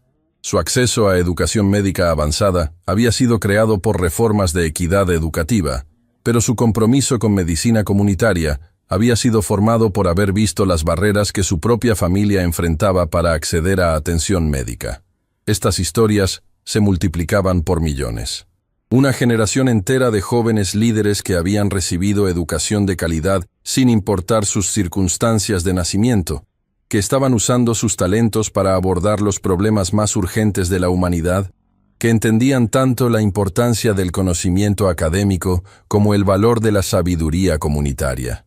Lo que estamos viendo, observaba Sofía en una conferencia marcando el 25º aniversario del incidente en San Patricio, no es solo mayor acceso a educación.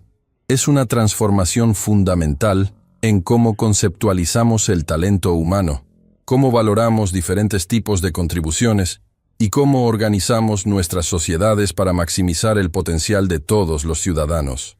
Su análisis de 2 décadas de reformas de equidad educativa había demostrado que los beneficios iban mucho más allá de oportunidades individuales. Países que habían implementado reformas comprensivas mostraban niveles significativamente más altos de innovación científica, emprendimiento social, cohesión comunitaria y estabilidad política. Resulta, continuó, que cuando das a todas las personas la oportunidad de desarrollar sus talentos completamente, toda la sociedad se beneficia. No es un juego de suma cero donde ayudar a algunos requiere perjudicar a otros. Es un juego de suma positiva, donde elevar a los más vulnerables eleva a todos. Carmen, ahora reconocida internacionalmente como una de las arquitectas principales del movimiento global de equidad educativa, había escrito un libro sobre su experiencia que se había convertido en lectura requerida en programas de educación de todo el mundo. Cuando comencé a limpiar oficinas para pagar la educación de mi hija, escribía en su libro, nunca imaginé que esa experiencia me daría la perspectiva necesaria para ayudar a transformar sistemas educativos globalmente. Pero resulta que entender la realidad de las familias trabajadoras es esencial para crear políticas que realmente funcionen. Su trabajo había demostrado que las reformas educativas más efectivas eran aquellas que habían sido informadas por las experiencias vividas de familias que habían enfrentado barreras sistemáticas. Era una lección sobre la importancia de incluir voces marginalizadas, no solo como beneficiarias de políticas, sino como arquitectas de soluciones. Miguel Ángel, quien había sido elegido como presidente de la Corte Internacional de Justicia, había establecido precedentes legales importantes sobre derechos educativos que estaban siendo citados en cortes de todo el mundo. El derecho a educación equitativa había escrito en una de sus decisiones más influyentes. No es simplemente el derecho a acceso formal a instituciones educativas. Es el derecho a oportunidades genuinas para desarrollar el potencial humano sin importar las circunstancias de nacimiento. Sus decisiones habían establecido que los gobiernos tenían obligaciones positivas, no solo de proveer educación, sino de asegurar que esa educación fuera diseñada para maximizar las oportunidades de todos los estudiantes, especialmente aquellos de orígenes históricamente marginalizados. Mientras tanto, el programa universitario internacional que Sofía había fundado había evolucionado para convertirse en una red global de instituciones educativas comprometidas con equidad y justicia social. Los graduados del programa estaban liderando organizaciones internacionales, dirigiendo empresas sociales innovadoras y ocupando posiciones de liderazgo en gobiernos de todo el mundo. Pero quizás lo más importante era que estaban criando a la siguiente generación con valores profundamente internalizados sobre dignidad humana, justicia social y responsabilidad colectiva. Era una transformación cultural que se extendía mucho más allá de políticas específicas para influir en cómo las familias conceptualizaban éxito, cómo las comunidades definían progreso y cómo las sociedades medían prosperidad. 30 años después del día que había susurrado «No tengo uniforme», Sofía estaba parada en el mismo aula magna de San Patricio, ahora renombrada como Aula Magna Carmen Méndez, en honor a su madre. El colegio se había transformado completamente, convirtiéndose en un modelo internacional de educación equitativa y excelencia académica. Hace 30 años, comenzó su discurso a una nueva generación de estudiantes. Fui humillada en esta misma habitación por no poder costear un uniforme caro. Esa experiencia cambió mi vida, pero más importante, se convirtió en un catalizador para cambios que han tocado millones de vidas de todo el mundo. Los estudiantes que la escuchaban representaban exactamente la visión que ella había tenido décadas antes. Jóvenes de todas las clases sociales aprendiendo juntos, colaborando en proyectos que abordaban problemas reales, desarrollando tanto conocimiento académico como sabiduría práctica. Lo que quiero que entiendan, continuó, es que cada uno de ustedes tiene el poder de crear cambios que se extiendan mucho más allá de sus vidas individuales. Cuando eligen tratar a otros con dignidad, cuando usan sus talentos para crear oportunidades para otros, cuando se niegan a aceptar injusticias como inevitables, se convierten en parte de una transformación global hacia mayor equidad y justicia. Su mensaje para esta nueva generación era tanto desafiante como esperanzador, que heredaban un mundo que había hecho progreso significativo hacia la equidad educativa, pero que también enfrentaba nuevos desafíos que requerirían innovación, coraje y compromiso continuo con la justicia social. Los problemas que ustedes van a abordar, les dijo, son diferentes a los que mi generación enfrentó. Cambio climático, inteligencia artificial, desigualdad global, migración masiva. Pero los principios fundamentales permanecen iguales. Que todas las personas merecen dignidad, que el talento debe ser reconocido y nutrido, y que el progreso real se mide por cómo tratamos a los más vulnerables. Carmen, ahora de 70 años pero todavía activa como consejera senior del Instituto Internacional para Equidad Educativa, escuchaba con orgullo mientras su hija inspiraba a una nueva generación de líderes. Cuando miro a mi hija, reflexionaba Carmen en una entrevista después del evento, veo la confirmación de algo que siempre creí, que el potencial humano es infinito cuando se le dan oportunidades genuinas para florecer. Pero también veo la responsabilidad que viene con privilegio educativo. Usar lo que has recibido para crear oportunidades para otros. Miguel Ángel, quien había regresado a México después de su servicio internacional para establecer una fundación dedicada a justicia educativa global, observaba la transformación con satisfacción profunda. Lo extraordinario de esta historia, reflexionaba, no es solo que una familia superó barreras sistemáticas, es que esa experiencia se convirtió en una fuerza para eliminar esas barreras para millones de otras familias. Eso es lo que significa transformar dolor personal en propósito público. Mientras el sol se ponía sobre Ciudad de México, Sofía se quedó en el aula magna donde todo había comenzado, reflexionando sobre el viaje extraordinario que había llevado desde humillación personal hasta transformación global. En su bolsillo todavía llevaba una pequeña grabadora, la misma que había usado para documentar su humillación 30 años antes. Pero ahora, en lugar de evidencia de discriminación, contenía mensajes de agradecimiento de estudiantes de todo el mundo, cuyas vidas habían sido transformadas por las oportunidades creadas a través de décadas de trabajo por la equidad educativa. Querida Sofía, decía uno de los mensajes de una joven estudiante de medicina en Kenia, nunca te conocí personalmente, pero tu historia me enseñó que mi origen no determina mi destino. Ahora estoy desarrollando tratamientos para enfermedades que afectan a mi comunidad. Y sé que nada de esto habría sido posible sin el trabajo que tú y tu familia hicieron para crear oportunidades para personas como yo. Había cientos de mensajes similares. estudiantes de ingeniería desarrollando tecnologías apropiadas para comunidades rurales, futuros maestros comprometidos con educación equitativa, jóvenes emprendedores creando empresas sociales que abordaban problemas comunitarios, investigadores desarrollando soluciones a desafíos globales.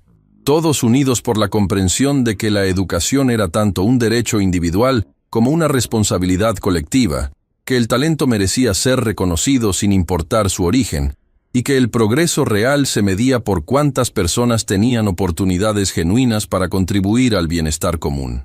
Lo más extraordinario, pensaba Sofía mientras salía del colegio esa noche, es que esto es solo el comienzo. La generación que está creciendo ahora en sistemas educativos equitativos va a crear innovaciones y soluciones que nosotros no podemos ni imaginar.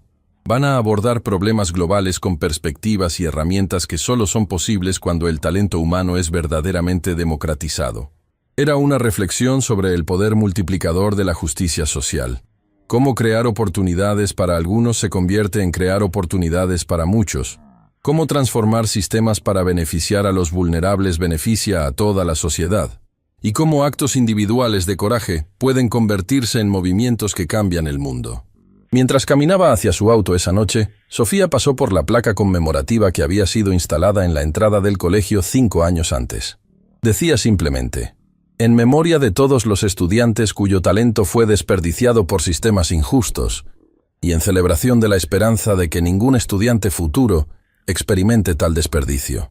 Pero debajo de esa inscripción, alguien había añadido con marcador permanente: todo comenzó con una niña que tuvo el coraje de decir «no tengo uniforme», y transformar esa humillación en esperanza para millones. Era un recordatorio perfecto de que las transformaciones más poderosas a menudo comienzan con las admisiones más vulnerables, y que la justicia más duradera emerge cuando las personas eligen usar su dolor para crear oportunidades para otros. La historia había comenzado con 3 palabras susurradas en humillación. Había evolucionado en un movimiento global que había tocado millones de vidas. Y continuaría evolucionando a medida que cada nueva generación de estudiantes aprendiera las lecciones fundamentales sobre dignidad humana, justicia social y el poder transformador de la educación equitativa. Y todo había empezado, en esa misma habitación 30 años antes, con una niña de 12 años que se había negado a aceptar que su valor dependiera de la ropa que podía costear. Pero si había una lección final que Sofía quería que el mundo entendiera, era que las transformaciones más duraderas no ocurren en momentos dramáticos de confrontación, sino en las decisiones diarias que las personas toman sobre cómo tratar a otros, cómo usar sus privilegios y cómo responder cuando presencian injusticia. En los años siguientes a su regreso a San Patricio, Sofía continuó recibiendo invitaciones para hablar en conferencias internacionales, para asesorar gobiernos sobre política educativa, para dirigir organizaciones globales dedicadas a la equidad social. Pero lo que más valoraba eran las cartas que recibía de estudiantes ordinarios que habían aplicado las lecciones de su historia en sus propias comunidades. Querida Sofía, escribía un estudiante de preparatoria en Honduras, nunca pensé que una persona de mi edad pudiera cambiar algo importante, pero después de leer tu historia, decidí investigar por qué tantos estudiantes talentosos de mi escuela abandonaban los estudios. Descubrí que era porque no podían costear los libros de texto. Así que organicé un programa donde estudiantes de familias más acomodadas compartían sus libros con compañeros que no podían comprarlos. Ahora tenemos una biblioteca estudiantil que ha ayudado a 100 estudiantes a continuar sus estudios. Era exactamente el tipo de multiplicación de impacto que Sofía había esperado. Jóvenes que entendían que no tenían que esperar hasta ser adultos para comenzar a crear cambios positivos en sus comunidades. Otra carta venía de una maestra en una escuela rural de Ecuador. Su historia me inspiró a cuestionar mis propios prejuicios sobre estudiantes de familias trabajadoras.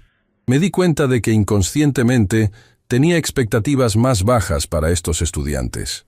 Ahora he implementado programas de tutoría intensiva y identificación de talentos que han resultado en que 12 de mis estudiantes de familias campesinas recibieran becas universitarias en los últimos 2 años. Estas historias demostraban que la verdadera transformación social ocurre cuando las personas en posiciones de influencia, sin importar cuán pequeña sea esa influencia, Eligen usar su poder para crear oportunidades para otros en lugar de mantener barreras que los excluyen. Carmen había establecido una tradición de responder personalmente a cada una de estas cartas. A los 75 años, pasaba varias horas al día escribiendo respuestas reflexivas a jóvenes de todo el mundo que buscaban consejo sobre cómo implementar cambios en sus propias comunidades. Querido Miguel, escribía a un estudiante universitario en El Salvador que había creado un programa de mentorías para estudiantes de familias trabajadoras. Lo que me emociona de tu carta no es solo que has ayudado a 20 estudiantes a navegar el proceso de solicitud universitaria, sino que has creado un modelo que puede ser replicado en otras universidades. Recuerda que cada persona que ayudas se convierte en alguien que puede ayudar a otros, creando círculos de impacto que se expanden infinitamente. Sus respuestas siempre incluían una perspectiva que solo alguien que había vivido la experiencia de la discriminación podía proporcionar, que la justicia social no era solo sobre crear oportunidades para los marginalizados, sino sobre enriquecer a toda la sociedad al incluir voces y perspectivas que tradicionalmente habían sido excluidas. Miguel Ángel, aunque había regresado oficialmente de sus posiciones internacionales, continuaba trabajando como consultor en casos de discriminación educativa de alto perfil. Su expertise se había vuelto tan reconocido que cortes internacionales regularmente lo invitaban como testigo experto en casos que establecían precedentes importantes sobre derechos educativos. Lo que hace únicos estos casos, explicaba en una entrevista para una revista jurídica internacional, es que no se basan solo en teoría legal abstracta. Se basan en evidencia documentada de cómo la discriminación educativa afecta vidas reales, familias reales, comunidades reales. Esa conexión entre la experiencia vivida y el marco legal es lo que hace que las decisiones sean no solo legalmente sólidas, sino también prácticamente implementables. Su trabajo había establecido una nueva área de especialización legal, Derecho de Equidad Educativa, que combinaba análisis jurídico tradicional con comprensión profunda de dinámicas sociales, económicas y culturales que afectan el acceso a educación de calidad.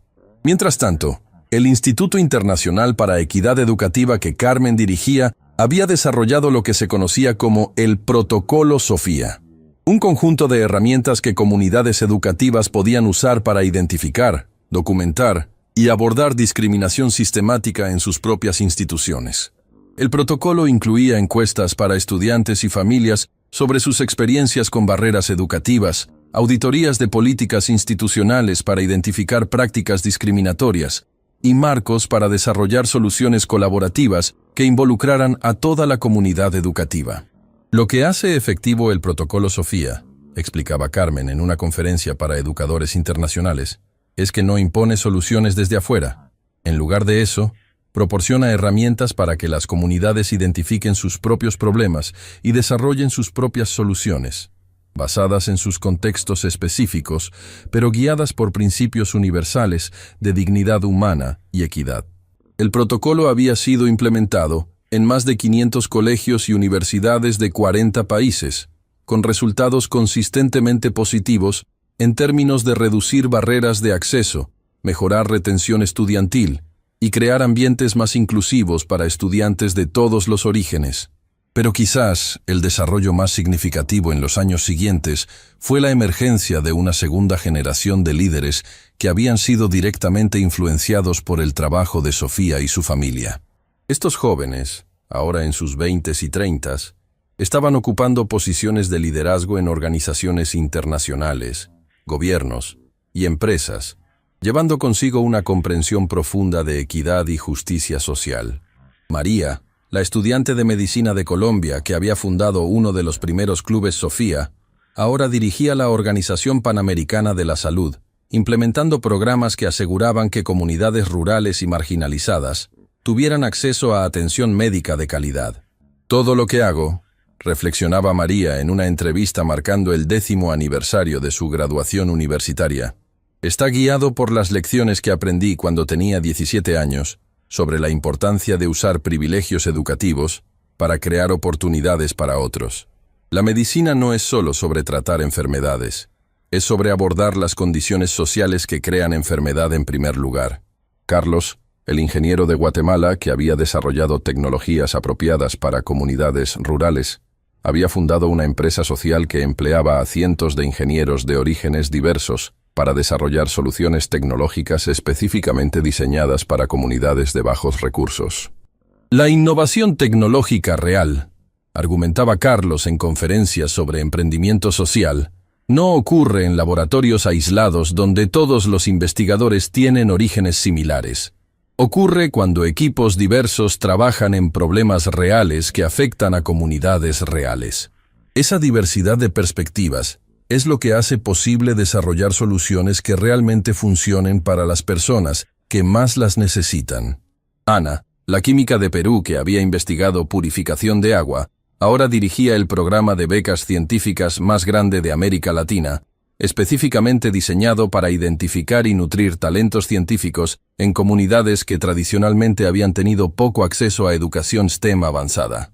Mi trabajo, explicaba Ana, es asegurar que la próxima generación de científicos incluya voces de todas las comunidades, porque los problemas más urgentes de la humanidad requieren perspectivas de todas las comunidades. No podemos resolver el cambio climático, desarrollar medicinas para enfermedades tropicales, o crear tecnologías sostenibles sin incluir a las personas que mejor entienden estos problemas porque los viven diariamente. Isabela, quien había usado su herencia familiar para crear programas de becas, había evolucionado para convertirse en una de las filántropas más innovadoras del mundo, desarrollando modelos de financiamiento que combinaban capital privado con responsabilidad social para crear empresas que generaban tanto ganancias como impacto social positivo. La filantropía tradicional, argumentaba Isabela en el Foro Económico Mundial, trata de abordar problemas sociales después de que ocurren, pero lo que realmente necesitamos son modelos económicos que prevengan que estos problemas ocurran en primer lugar, creando oportunidades sistemáticas para que todas las personas puedan contribuir productivamente a la economía. Santiago, quien había entrado a la política inspirado por las lecciones sobre justicia social que había aprendido de Sofía, ahora servía como ministro de Educación de México, implementando reformas que habían convertido al país en un modelo internacional de equidad educativa. Las políticas más efectivas, reflexionaba Santiago en una entrevista para un documental sobre su carrera, son aquellas que emergen de experiencias reales de injusticia, transformadas en marcos sistemáticos que previenen que otros sufran las mismas injusticias. Mi trabajo en el gobierno está completamente guiado por las lecciones que aprendí cuando tenía 12 años sobre la diferencia entre privilegio heredado y mérito genuino. Mientras tanto, Rodríguez, el exdirector de San Patricio, cuya crueldad había catastrófico toda esta transformación, había dedicado los últimos años de su vida a escribir un libro sobre su experiencia que se había convertido en lectura requerida en programas de administración educativa de todo el mundo. Mi humillación de Sofía, escribía en su libro, fue el momento más cruel de mi carrera profesional, pero también el momento más educativo. Me enseñó que la verdadera educación no es sobre mantener estándares que excluyen, sino sobre crear oportunidades que incluyen. No es sobre demostrar superioridad, sino sobre reconocer humanidad compartida.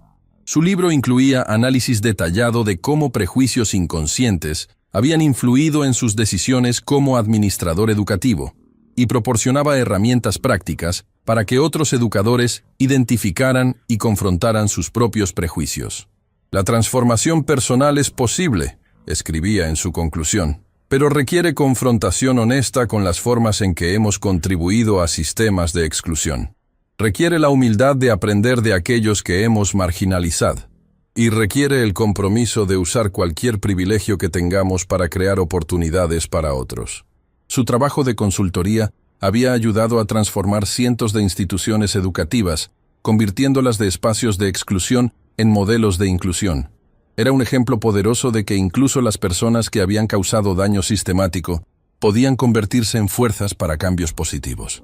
En una conferencia internacional marcando el 35º aniversario del incidente en San Patricio, Sofía reflexionó sobre las lecciones más amplias que su experiencia había enseñado sobre la naturaleza del cambio social.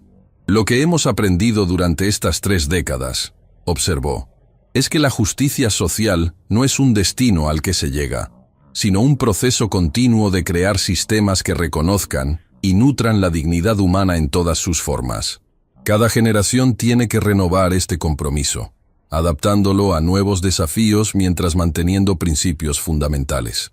Su análisis identificó 3 elementos que habían sido cruciales para el éxito del movimiento de equidad educativa: evidencia documentada de injusticia, que había hecho imposible negar la existencia de discriminación; liderazgo, que había emergido de las comunidades más afectadas por la discriminación; y coaliciones que habían incluido tanto a quienes habían sido marginalizados como a quienes habían tenido privilegios. Pero quizás lo más importante, continuó, ha sido el reconocimiento de que la justicia social beneficia a todos, no solo a aquellos que han sido marginalizados. Cuando creamos sistemas que maximizan el potencial de todas las personas, toda la sociedad se vuelve más innovadora, más resiliente, más capaz de abordar problemas complejos. Carmen, ahora en sus últimos años, pero todavía mentalmente aguda y emocionalmente comprometida, había comenzado a trabajar en sus memorias, que prometían proporcionar una perspectiva única sobre cómo las experiencias de madres trabajadoras podían informar políticas públicas efectivas. Mi historia, explicaba Carmen en el prólogo de su libro, no es solo sobre superar barreras personales, es sobre entender cómo esas barreras afectan a millones de familias, y sobre transformar esa comprensión en cambios sistemáticos que crean oportunidades para futuras generaciones. Su libro incluía capítulos sobre la psicología de la pobreza educativa, las estrategias que las familias trabajadoras desarrollan para maximizar oportunidades para sus hijos, y las políticas específicas que han demostrado ser más efectivas para crear equidad real en lugar de simplemente acceso formal. Lo que quiero que las personas entiendan, escribía, es que las familias trabajadoras no son víctimas pasivas que necesitan ser rescatadas. Somos expertos en nuestras propias experiencias, con conocimiento valioso sobre cómo navegar sistemas complejos con recursos limitados. Esa expertise es esencial para desarrollar soluciones que realmente funcionen. Miguel Ángel, reflexionando sobre su carrera al cumplir 80 años, había comenzado a dar conferencias sobre el papel del sistema legal en crear y mantener equidad social. Las leyes, argumentaba en una de sus últimas presentaciones públicas, pueden crear marcos para la justicia, pero no pueden crear justicia por sí mismas. La justicia real requiere que las personas en posiciones de poder elijan usar ese poder responsablemente, que las instituciones implementen políticas con integridad, y que las comunidades mantengan vigilancia continua para asegurar que los principios se traduzcan en prácticas. Su análisis de 4 décadas de trabajo en derecho de equidad educativa había identificado patrones que se repetían en diferentes países y contextos. La discriminación sistemática a menudo se disfrazaba como políticas neutrales. La resistencia al cambio típicamente venía de aquellos que se beneficiaban del status quo, y las transformaciones más duraderas ocurrían cuando los marcos legales se combinaban con movilización comunitaria y liderazgo de base. Pero lo que me da esperanza, concluía, es que hemos demostrado que el cambio es posible. Hemos documentado que sociedades pueden transicionar de sistemas que desperdician talento humano a sistemas que lo maximizan.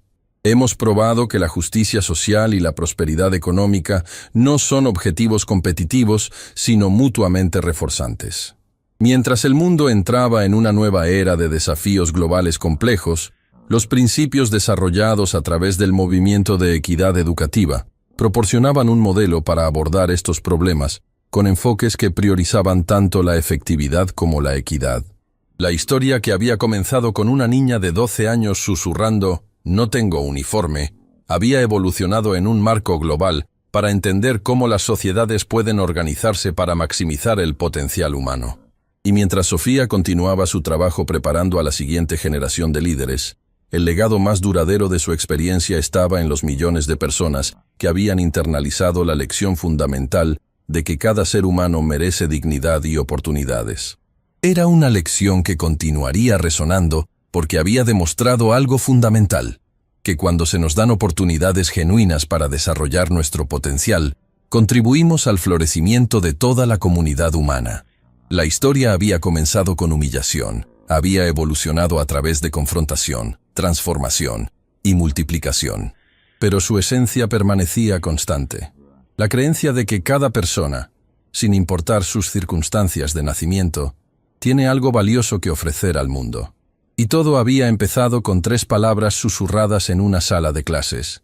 No tengo uniforme.